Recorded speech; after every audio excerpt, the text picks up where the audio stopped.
Good morning student, कैसे हो भैया। एक बार फिर से गायत्री ऑनलाइन साइंस क्लास में आपका हार्दिक स्वागत करता हूं। बेटा लास्ट डे हमने आपसे बात की थी लगने वाले समय तथा वेग के आधार पर रासायनिक अभिक्रियाओं के प्रकार में आपने पढ़ाया था। आपको मंद गति एवं तीव्र गति अभिक्रियाओं से संबंधित हमने आपको बहुत सारे एग्जाम्पल बताए थे। उनको आपको बताया था कि कितने प्रकार की होती हैं समय तथा वेग के आधार पर। उसके बाद में एक अन्य प्रकार होता है इन्हीं अभिक्रियाओं से संबंधी, और वो होती है आपकी अन्य प्रकारों में आती है आपकी उत्क्रमणीय एवं अनुत्क्रमणीय अभिक्रियाएं। पहली होती है आपकी उत्क्रमणीय एवं अनुत्क्रमणीय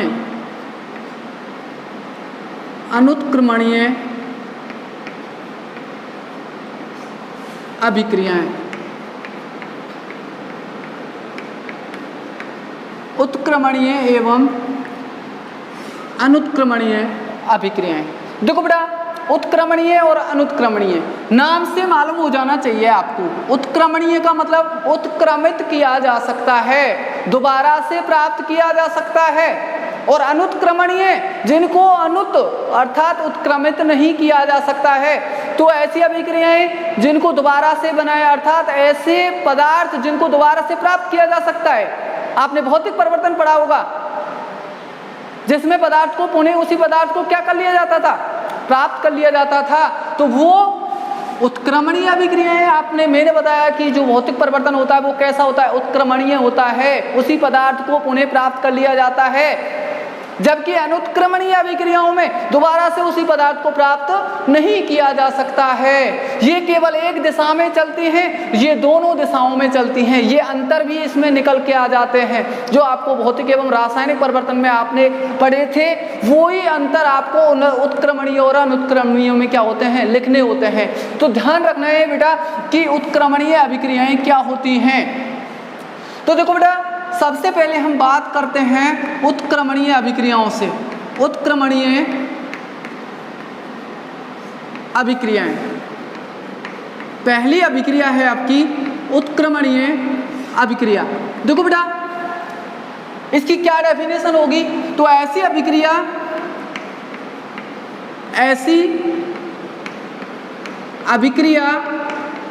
जो दोनों दिशाओं में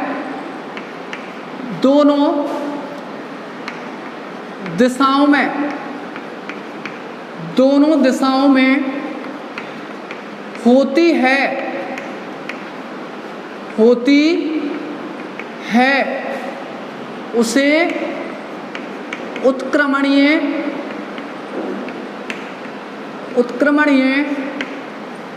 अभिक्रिया कहते हैं। उत्क्रमणीय अभिक्रिया कहते हैं। इसे दोनों ओर अर्धतीर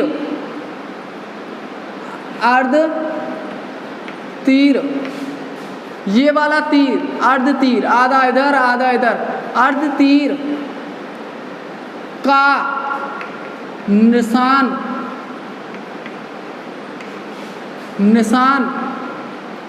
लगाकर लिखा जाता है।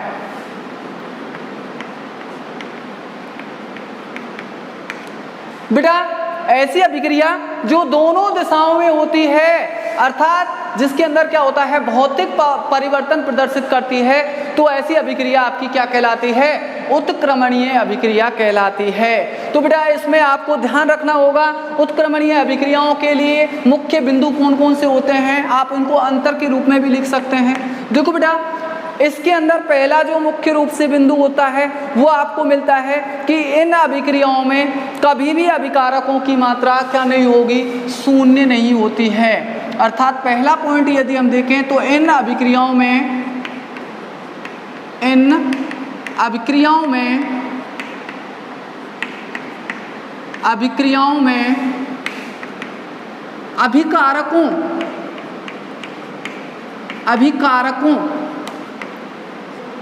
की मात्रा कभी भी शून्य नहीं होती है, जैसे हम देखें, देखो बेटा, जैसे हम बात करें N2 प्लस 3H2 क्या बन जाएगा 2NH3 अर्थात अमोनिया का निर्माण, अमोनिया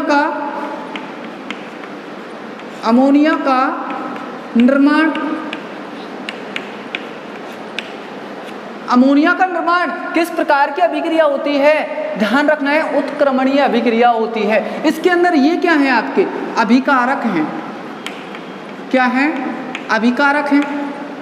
तो बेटा देखो, ये पॉइंट कह रहा है कि इससे अभिक्रियाओं में अभिकारकों की मात्रा कभी भी क्या नहीं होती है, शून्य नहीं होती है। क्यों नहीं होती है? इसलिए नहीं होती है बेटा, N2 प्लस 3H2 से क्या बन जाएगी, आपकी अमोनिया बन जाएगी, और अमोनिया से दोबारा से क्या बन जाएगा आपका, दोबारा से N2 प्लस 3H2 को क्या कर लिया जाता है, प्राप्त कर लिया जाता है। N2 प्लस 3H2 से क्या बन गई, अमोनिया बन गई, और अमोनिया से फिर दोबारा हम क्या बना लेंगे, N2 प्लस 3H2 बना लेते हैं। तो बेटा इससे इसको बनाया जा रहा है, इससे इसको बनाया जा रहा है, और इस तरीके से ये निरंतर क्या होती रहती है, चलती रहती है, निरंतर प्रक्रिया चलती रहती है। जब निरंतर चलती रहती है तो ये अभिकारक जो होते हैं इनकी मात्रा क्या नहीं होती है, कभी भी शून्य नहीं होती है, कभी भी समाप्ति नहीं होंगे। इससे इसको निर्मित कर लिया, अब दोबारा से इससे इसको बना सकते हैं, इसको बना लिया, इससे इसको बना लिया, इससे इसको बना लिया। इस तरीके से निरंतर ये प्रक्रिया क्या होती रहती है, चलती रहती है। इसीलिए अभिकारकों की मात्रा कभी भी क्या नहीं होती है, इसमें शून्य नहीं होती है। दूसरा पॉइंट आता है कि यह अभिक्रिया मुख्य रूप से एक बार यदि प्रारंभ हो गई तो कभी भी क्या होती है, समाप्त नहीं होती है, अर्थात पूर्ण नहीं होती है। सेकंड पॉइंट है, यह अभिक्रिया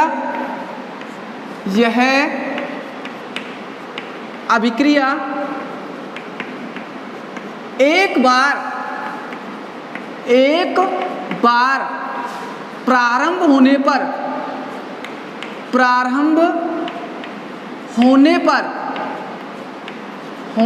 पर कभी भी क्या नहीं होगी, पूर्ण नहीं होती है। प्रारंभ होने पर कभी भी पूर्ण नहीं होती है। ठीक है ना बेटा? देखो बेटा, इससे इसको बना लिया, इससे इसको बना लिया, तो ये कभी पूर्ण हो जाएगी क्या?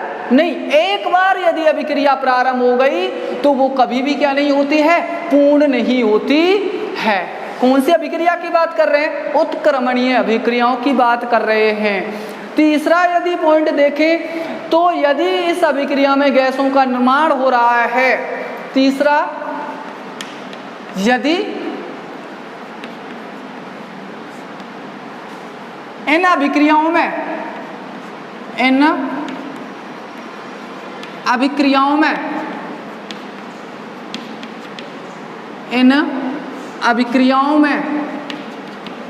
गैसों का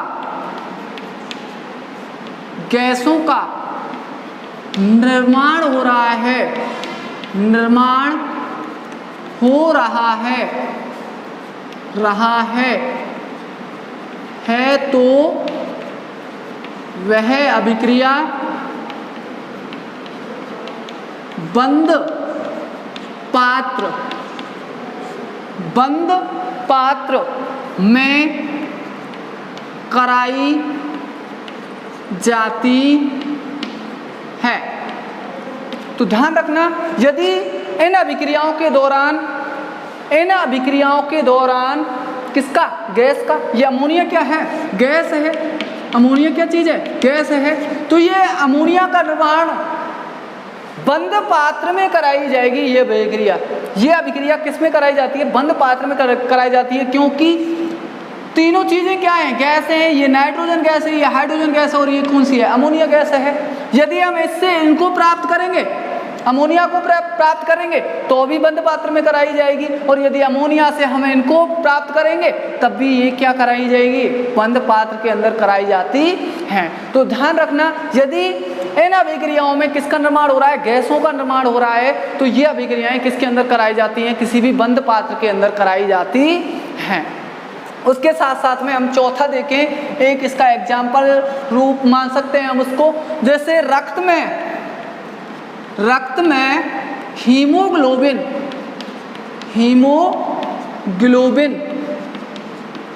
के द्वारा O2 तथा CO2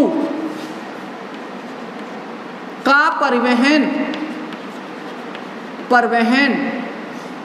भी एक प्रकार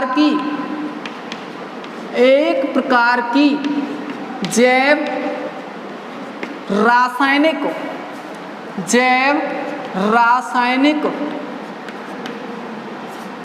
अभिक्रिया होती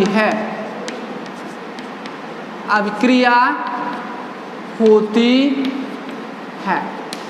कैसे बेटा? हीमोग्लोबिन के द्वारा ऑक्सीजन को तो आपके शरीर के अंदर पहुंचाया जाता है और CO2 को क्या किया जाता है बेटा? बाहर निकाल दिया जाता है। और जब तक आपकी जिंदगी होगी, जब तक आपका जीवन है, तो ये जब तक ये प्रक्रिया क्या होती रहती है? चलती रहती है। ऑक्सीजन को पहुंचाएगा, CO2 को निकालेगा, इस तरीके से ये निरंतर क्या होती रहती है? चलती रहती है। तो इसीलिए ये जो जैव रासायनिक क्रिया होती है ऑक्सीजन के द्वारा इन गैसों का जो परिवहन होता है, ये प्रक्रिया निरंतर क्या होती रहती है? चलती रहती है, उत्क्रमित होती रहती है। इन पदार्थों का परिवहन होता रहता है, नए पदार्थों का निर्माण इनके द्वारा होता रहता है। तो ये प्रक्रिया भी एक मुख्य रूप से ये अभिक्रिया, ये जो आपकी जैव रासायनिक अभिक्रिया होती है, अर्थात हीमोग्लोबिन द्वारा ऑक्सीजन तथा CO2 का परिवहन, ये जो आपकी रासायनिक अभिक्रिया होती है आपके शरीर के अंदर, ये भी एक किस प्रकार की अभिक्रिया का उदाहरण होती है? उत्क्रमणीय अभिक्रिया का उदाहरण होती है। क्लियर बेटा?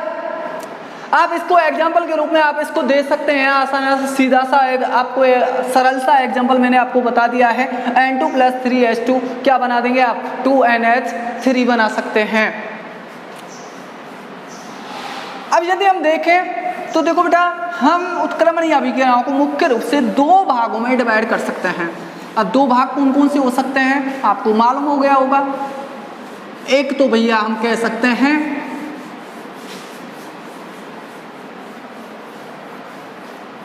आपको दो भाग कौन कौन से हो सकते हैं? देखो इसके यदि हम दो भाग देखें तो एक तो भाग होता है अग्र अभिक्रिया,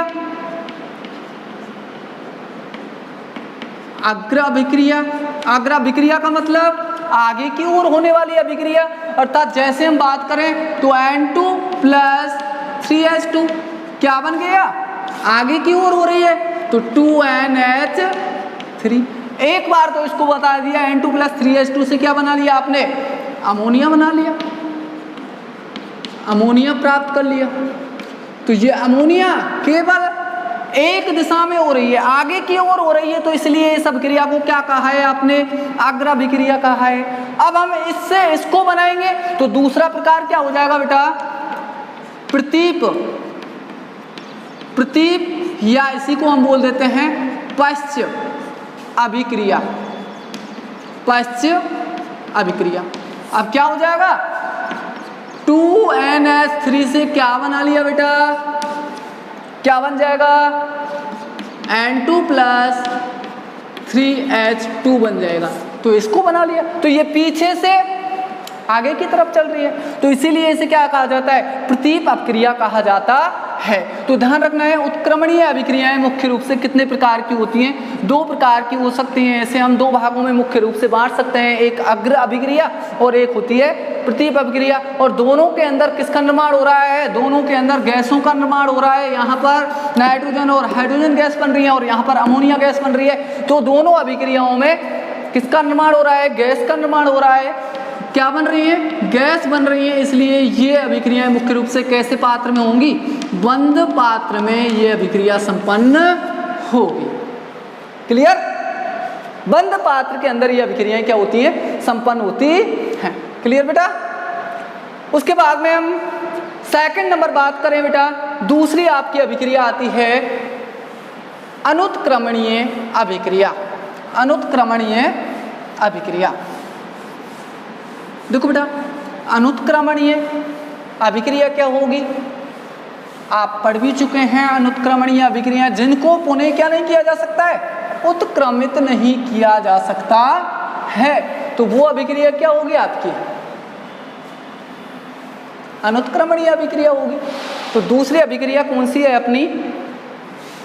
सेकंड अभिक्रिया है अनुत्क्रमणीय अभिक्रिया। अनुत्क्रमणीय अभिक्रिया, देखो बेटा, अनुत्क्रमणीय का मतलब होता है उत्क्रमणीय और अनुत्क्रमणीय। अनुत्क्रमणीय का मतलब होता है जिसे उत्क्रमित नहीं किया जा सकता, दोबारा से उसी पदार्थ को प्राप्त नहीं किया जा सकता है। अर्थात एक नया पदार्थ ही आपको क्या होगा? प्राप्त होगा। नए पदार्थ जिसके अंदर आपको प्राप्त होते हैं वो अभिक्रिया कौन सी होती है? उत्क्रमणीय अभिक्रिया होती है। क्लियर? बहुत सारे आपने एग्जाम्पल पढ़े थे मैंने जब रासायनिक समीकरण आपको बताए थे, ठीक है ना? केवल एक दिशा में, तो इसकी डेफिनेशन क्या होगी? ऐसी अभिक्रिया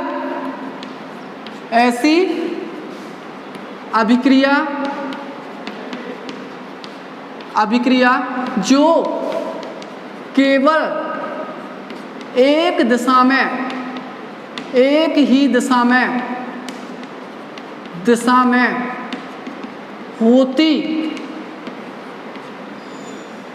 हैं तो उन्हें अनुत्क्रमणीय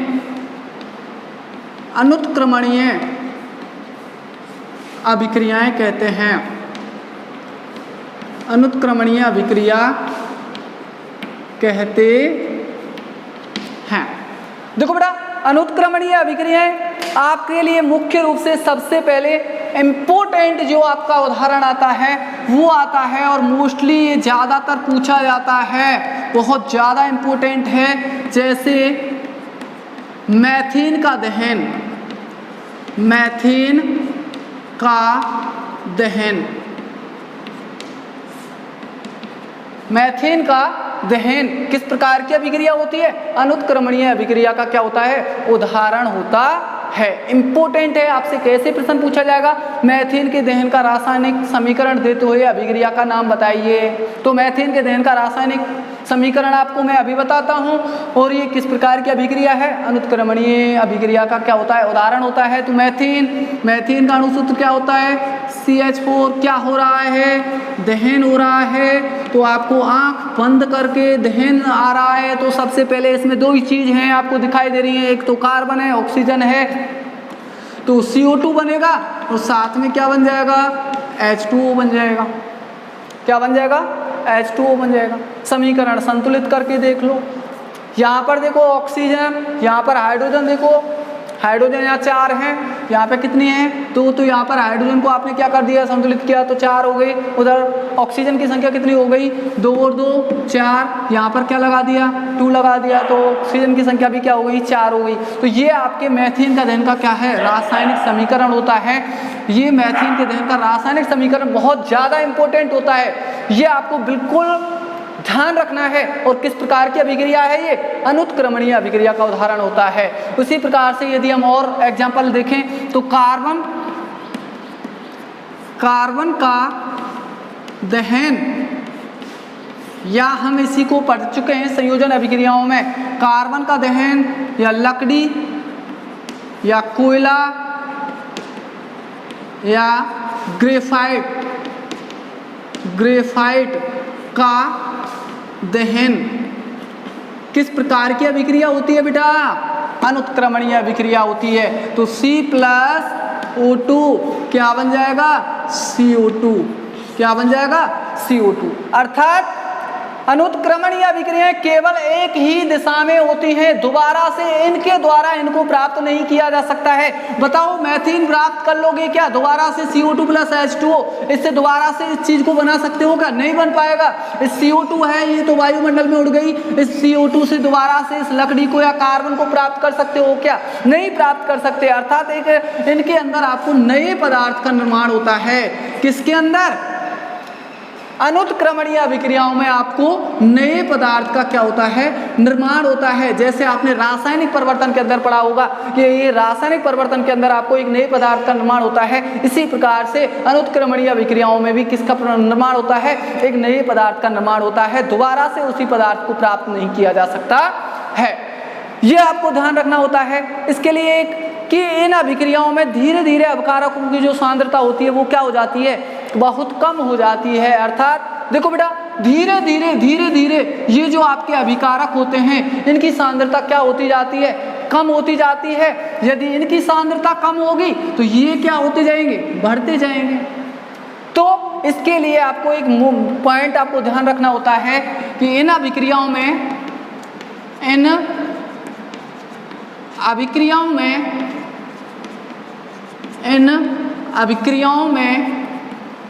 अभिकारकों की सांद्रता में कमी आती है तथा उत्पाद की सांद्रता में वृद्धि होती है।